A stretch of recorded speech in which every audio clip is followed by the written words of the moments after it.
Welcome everyone. Today I am going to discuss about very important topic which is सहसंबंध गुणांक के बारे में आज हम पढ़ेंगे।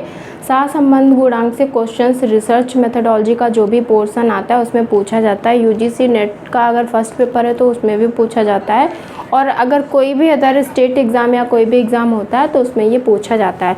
तो सहसंबंध गुणांक जब भी हम पढ़ते हैं उसमें दो लोगों का नाम बहुत ज़्यादा इम्पॉर्टेंट है, जो कि हैं पियर्सन, कार्ल पियर्सन और स्पीयरमैन। इन दोनों का नाम बहुत ज़्यादा इम्पॉर्टेंट है, ये आते हैं सहसंबंध गुणांक में।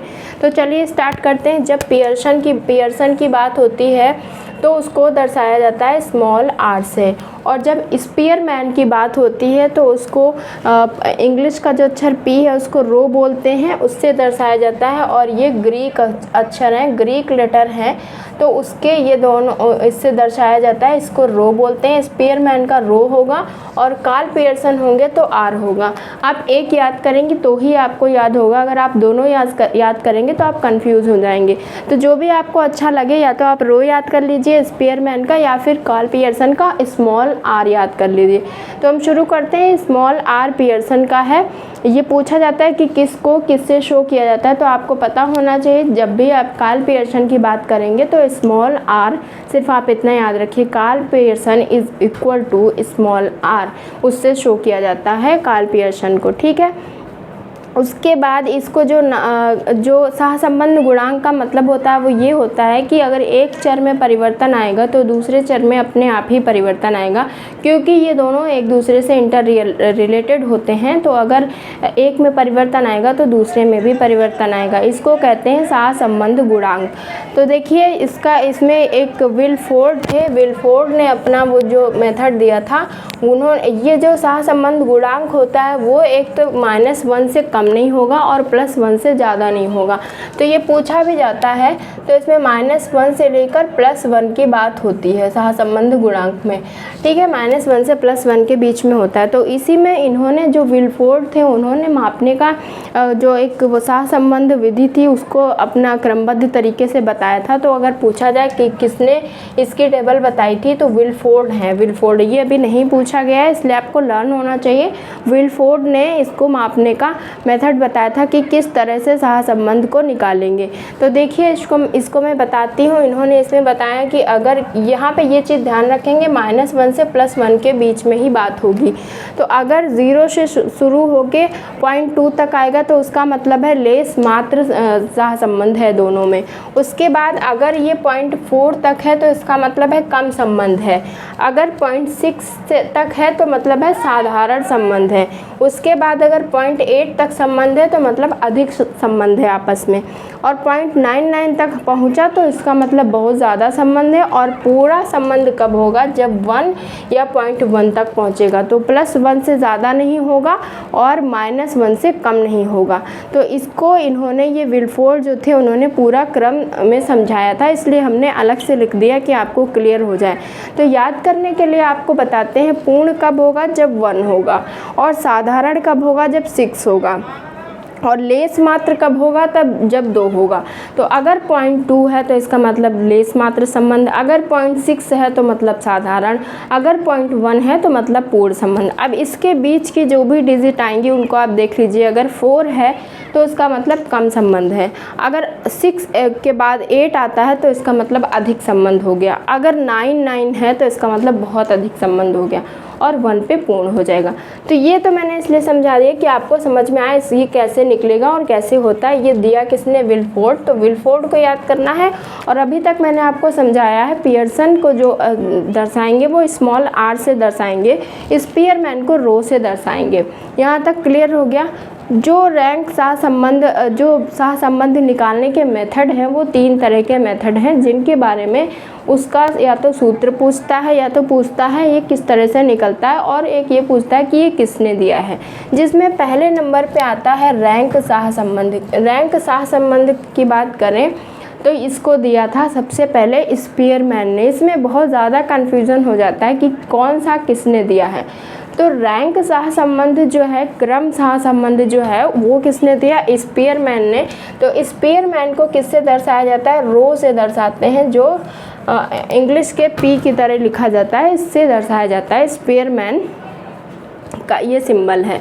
तो इन्होंने रैंक सहसंबंध में ये बताया कि इसमें हर व्यक्ति को एक स्थान दे दिया जाता है, यानी रैंक दे दी जाती है, एक क्रम दे दिया जाता है। फॉर एग्जाम्पल किसी एग्ज़ाम में मान लीजिए 5 बच्चे बैठे हैं, तो उसमें किसी को 5 नंबर मिले, किसी को 35 नंबर मिले, किसी को 40, किसी को 20 नंबर, ये सबको अलग अलग नंबर मिले, यानी क्रम हो गया, ये इनको दे दिया गया। उसके बाद क्या किया गया, 3rd नंबर पे जो भी बच्चा है उसको सबसे ज़्यादा नंबर मिले 40 नंबर, तो उसको कौन सा क्रम दिया गया, पहला क्रम। उसके बाद हम देखते हैं 35 नंबर मिले किसी स्टूडेंट को, उसको हमने 2nd क्रम दे दिया। उसके बाद मिला है किसी को 20 नंबर, उसको हमने 3rd रैंक दे दिया। तो इस तरह से हमने क्या किया, सबको एक एक रैंक दे दी। तो रैंक सहसंबंध में कौन आएगा, स्पेयरमैन। स्पेयरमैन आएंगे, और स्पेयरमैन को किससे दर्शाते हैं, रो से दर्शाते हैं। तो क्लियर हो गया, जब भी हम स्टूडेंट को रैंक देते हैं, 1st, 2nd, 3rd आता है जो, तो स्पेयरमैन 1st, 2nd, 3rd की रैंक में आते हैं और इसको दर्शाते हैं रो से। अब तो कन्फ्यूज़न नहीं होगा, याद हो गया सभी को। तो यहाँ पे इंपॉर्टेंट चीज़ एक और है, उसको लर्न कर लीजिए, इसका सूत्र क्या होता है, इसको कैसे निकालते हैं। तो क्योंकि स्पेयरमैन देते हैं रैंक सहसंबंध, तो इसको सबसे पहले निकालेंगे P rho is equal to 1 और -6, 6 के बाद क्या होगा, सिग्मा D स्क्वायर और अपॉन n, ब्रैकेट में n स्क्वायर -1, ये इसका होता है सूत्र जो कि पूछा जाता है। तो आपको ध्यान क्या देना है, एक तो स्पेयरमैन का है रैंक सहसंबंध, तो ऑब्वियसली रो होगा। रो के बाद क्या होगा, is equal to 1 -6 sigma D square, 6 sigma समय होगा, D स्क्वायर होगा, इसमें वर्गमूल निकाला जाता है तो D स्क्वायर होगा। उसके बाद अपॉन n, ब्रैकेट में n स्क्वायर -1 हो जाएगा। तो ये चीज़ तो सब में ही रहेगी, इसलिए आप इसको तो लर्न कर लीजिए। n स्क्वायर -1 तो सब में रहेगा। 6 सिग्मा D स्क्वायर स्पेयरमैन के रैंक सहसंबंध में आएगा। क्लियर हो गया यहाँ तक। नेक्स्ट जो हमारा है वो है गेन मेथड। गेन मेथड किससे दर्शाते हैं, कैपिटल R से। इसको हम दर्शाते हैं कैपिटल R से गेन मेथड को। तो ये आपको याद करना पड़ेगा, डिफरेंट है। और इसमें क्या होता है, जो इसमें स्क्वायर लगाया जाता था रैंक सहसंबंध में, वो स्क्वायर नहीं लगेगा, इसमें वर्ग नहीं होता है, इसमें वर्गमूल नहीं निकाला जाता है। ये सिंपली गेन मेथड होता है। इसमें ये देखा जाता है कि तुलना में दूसरे को क्या प्राप्त हुआ। तो इसको कैसे निकालते हैं, इसका सूत्र क्या है, capital R is equal to 1 -6 sigma G, square इसमें नहीं होगा क्योंकि वर्गमूल नहीं निकालते हैं, -n स्क्वायर -1 या n स्क्वायर -1 हो जाएगा। तो इसमें क्योंकि हम लोग इसमें स्क्वायर निकालते हैं इसलिए इसमें वर्ग निकालते हैं, इसलिए स्क्वायर होगा। इसमें यही चीज़ है कि इसमें स्क्वायर नहीं होगा क्योंकि इसमें सिंपल हम गेन मेथड निकालते हैं। तो कैपिटल R 1 -6 तो रहेगा ही, सिग्मा D स्क्वायर की जगह G हो जाएगा और नीचे n स्क्वायर -1 हो जाएगा, सिंपल। तो ये बहुत ही सिंपल है, गेन मेथड में होगा R is equal to 1 -6 sigma G और अपॉन n स्क्वायर -1। ये सिंपल है, इसलिए इसमें कुछ ज़्यादा ट्रिक नहीं है। उसके बाद इम्पॉर्टेंट है प्रोडक्ट मोमेंट मेथड। तो इसको किसने निकाला, कार्ल पियर्सन ने। ये इम्पॉर्टेंट है, ये और पहला वाला इम्पॉर्टेंट है। तो रैंक की बात होगी तो स्पेयरमैन, प्रोडक्ट की बात होगी तो कार्ल पियर्सन। अब कार्ल पियर्सन को पहले ही मैंने दिखाया था, स्मॉल r से शो करते हैं। और इसमें इम्पॉर्टेंट चीज़ ये होती है कि 3 चीज़ें हैं इसमें। सबसे पहले कोई भी चीज़ दिखानी तो आपको ग्राफ से दिखानी पड़ेगी कि जैसे 1st, 2nd, 3rd है तो पहले नंबर पे ये बच्चा है, 2nd नंबर पे ये बच्चा है, 1st नंबर पे ये है, 2nd पे ये है और 3rd पे ये है। तो ग्राफ में हमने दिखा दिया कि इस तरह से 1st, 2nd, 3rd आया है। तो पहला तो ग्राफ में दिखाएंगे।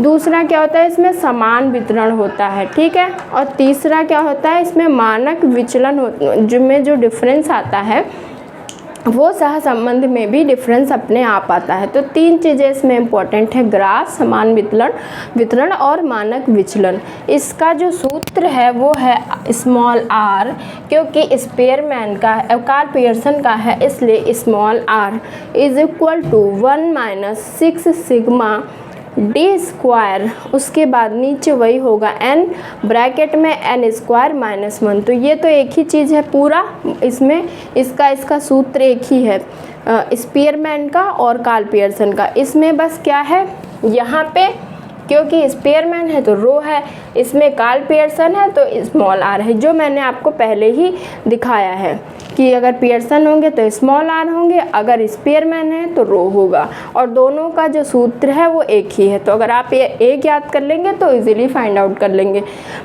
तो P is equal to 1 minus 6 sigma D square upon n bracket में n स्क्वायर माइनस 1 जो है वही इसका भी है, बस इसमें डिफरेंस P और स्मॉल रो और स्मॉल r का है।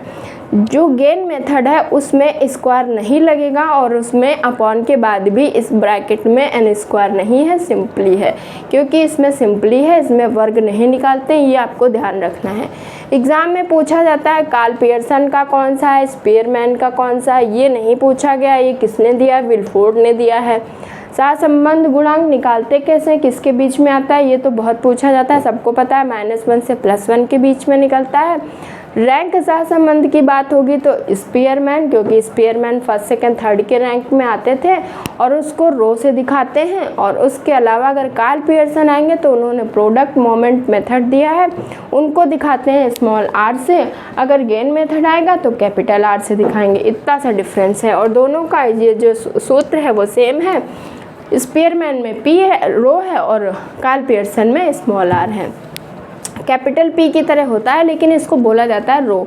तो आप अगर आपको याद नहीं हो रहा है तो याद करने के लिए आप P भी याद कर लीजिए, स्मॉल r याद कर लीजिए, क्योंकि इसमें कैपिटल R है गेन मेथड में। और अगर आपको वैसे याद करना है इसको क्या बोला जाता है तो इसको रो बोला जाता है, इसलिए मैंने ब्रैकेट में लिख दिया है। तो ये बहुत ही इंपॉर्टेंट डिस्कशन था, थोड़ा सा मैथमेटिकल टाइप था, लेकिन सोशियोलॉजी में पूछा जाता है, निकाला जाता है, इसलिए मैंने डिस्कस कर दिया। और इसी के साथ हमारा स्टडी मेथड समाप्त होता है। इतने सारे स्टडी मेथड जो मैंने आपके साथ डिस्कस किए हैं वो होते हैं, उनको यूज़ करके हम सोशियोलॉजिकल स्टडी यूज़ कर सकते हैं। जो भी मेथड हमें लगे उचित वो हम अपने स्टडी और सिचुएशन के अकॉर्डिंग लगा सकते हैं। अब हम नेक्स्ट वीडियो में नेक्स्ट चैप्टर के साथ मिलेंगे, तब तक के लिए thank you for watching the video, bye bye.